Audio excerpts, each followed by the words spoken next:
ناظرین آپ کو بڑی خبر دے رہے ہیں۔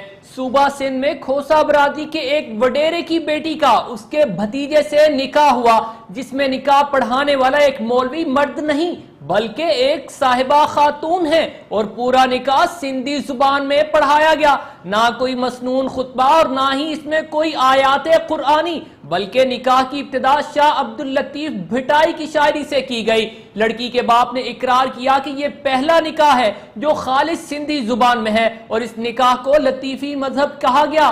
کتنی حیرت ناک بات ہے، دیکھیے یہ فوٹیج۔ نایاب سرکش سائیں سرکش سندھی جی نیاणी आहे، उहा निकाह पढ़ंदी मुर्शिद लतीफ़ साईं जे गीतनि जे ऐं बैतनि जे गुंजार में।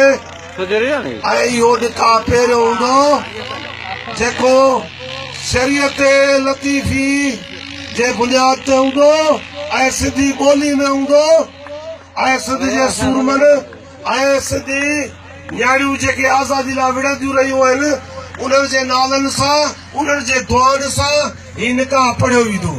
ऐं साईं सरकश सिंधी जे न्याणी नायाब सरकश खे गुज़ारिश कंदुसि त असांजे नौजवान नज़ीर अहमद मुंहिंजो भाइटियो ऐं मुंहिंजी न्याणी सिंधिया उन निकाह पढ़ंदो ऐं तव्हां दुआ घुरंदो।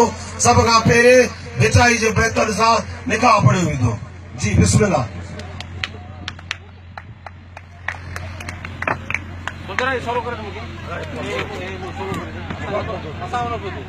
चालू करो नथो थिए। जेरो तुंहिंजो नाम बाज बियो लाई मङा, रिए थंभे रिए थूणे तूं छपर तूं छां, कुॼाड़ो कां तोखे मालूम सटकी।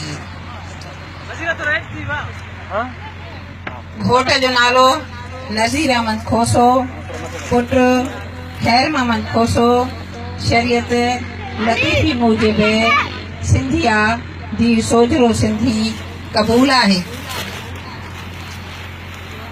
नज़ीर अहमद खोसो पुट खैर मोहम्मद खोसो, शरीयत लतीफ़ी मूजिब सिंधिया दी सोजरो सिंधी कबूल आहे। नज़ीर अहमद खोसो पुट खैर मोहम्मद खोसो, शरीयत लतीफ़ी मूजिब कुंवार सिंधिया दी सोजरो सिंधी कबूल आहे।